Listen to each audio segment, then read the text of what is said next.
Hola, mi nombre es Ana Graciela Mata Macías, soy estudiante de la Escuela Normal Miguel F. Martínez, Centenaria Benemérita, ubicada en Monterrey, Nuevo León. Estoy en la licenciatura en Educación Primaria. La materia de esta actividad es Bases Legales, a cargo de la maestra Leticia Alejandra Guajardo Medina. Curso actualmente sexto semestre de Grupo G. Y el primer punto es importancia de las bases legales y normativas en la educación básica. Esto favorece la comprensión de la organización total del sistema educativo en México. Por otra parte, así nosotros podemos conocer cuáles son las normas que rigen el sistema educativo. También podemos conocer cuál es el rol o el papel del docente, del estudiante y la organización total de la educación en México. Como ya lo mencionamos antes, las bases legales se rigen por normas que tienen su sustento en la Ley General de la Educación y en la Constitución Política de los Estados Unidos Mexicanos.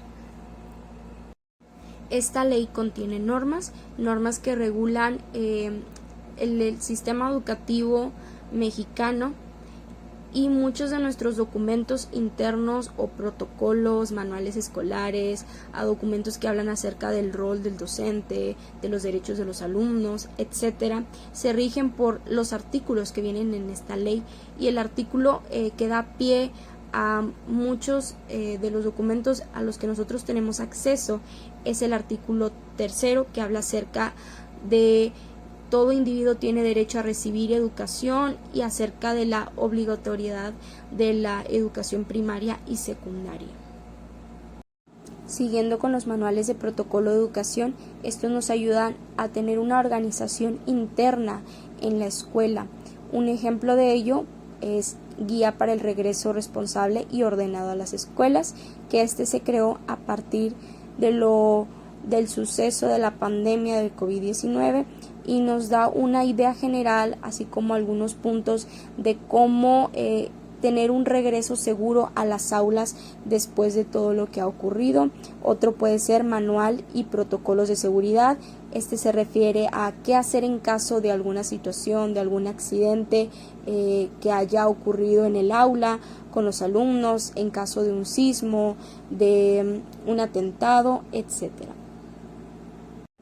Por lo anterior, esto nos ayuda a tener un control de la organización.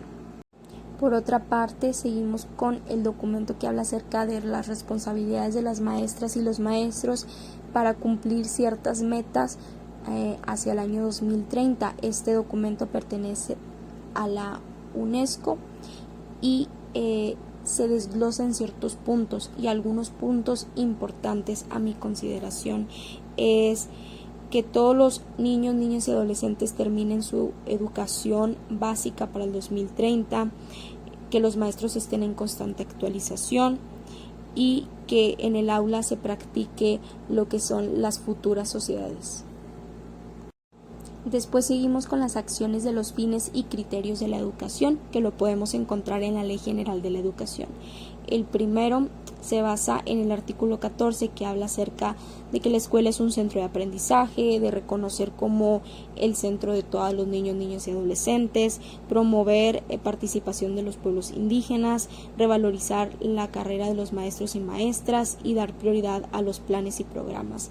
Después seguimos con los 5 fines de la educación, que son muy importantes y están en el artículo 15, que es promover el respeto, formar a los educandos en la cultura de paz, inculcar el respeto a la naturaleza y promover el aprecio a la pluriculturalidad.